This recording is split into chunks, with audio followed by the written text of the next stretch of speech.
Hello दोस्तों, स्वागत है आपका एक नए चैप्टर अध्याय 16 में। दोस्तों, हमने 15 चैप्टर अभी तक पूरे कर लिए हैं। यदि आपने वो नहीं सुने हैं तो एक एक करके सुनिए और उनको बार बार ध्यान में रखिए। तो दोस्तों, गीता के 16वें चैप्टर में बताया गया है कि मनुष्य के कौन से दो स्वभाव हैं। श्री कृष्ण बोले, हे अर्जुन, इस संसार में दो तरह के स्वभाव हैं, दैवीय स्वभाव और आसुरी स्वभाव, यानी कि देवता के समान और राक्षस के समान। पहले मैं तुझे दैवीय स्वभाव के बारे में बताऊंगा।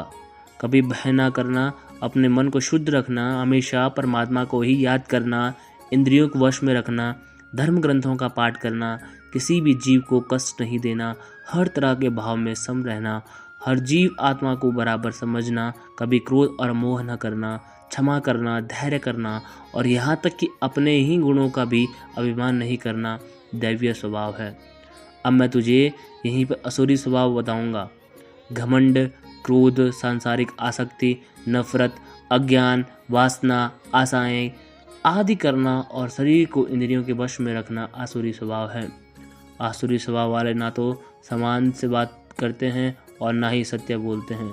बुरे कर्मों से जिनका स्वभाव पूरी तरह से असुर बन रहे हैं, वो इस संसार में सिर्फ नाश का कारण ही बनते हैं। इन व्यक्तियों की इच्छाएं कभी पूरी नहीं होती हैं। उन व्यक्तियों का सुख सिर्फ इंद्रियों के सुख तक ही सीमित है। वो हमेशा और अधिक वस्तुएं प्राप्त करने में ही लगे रहते हैं। वो हर काम को करने वाला खुद ही मानते हैं। वे सिर्फ दिखावे के लिए ही धर्म और दान करते हैं। दैवी स्वभाव से वो मुक्ति है, दैवीय स्वभाव से मुक्ति होती है, जबकि आसुरी स्वभाव से बंधन उत्पन्न होता है। असुरी स्वभाव वालों को तो मैं बार बार असुरों में ही जन्म देता हूँ। इस तरह से असुरी हमेशा नीचे गिरते रहते हैं।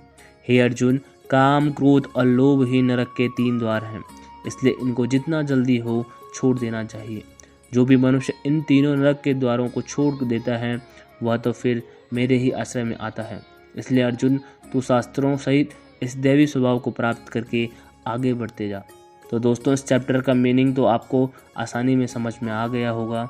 आखिर में जो 3 नेगेटिव फैक्टर्स बताए गए हैं, वासना, गुस्सा और लोभ, यह आपके सबसे बड़े दुश्मन होते हैं। इनसे ज़रा बचकर रहना चाहिए। वीडियो कैसा लगा कमेंट सेक्शन में ज़रूर बताएं। मिलते हैं अगली वीडियो में, तब तक के लिए जय हिंद, जय श्री राम।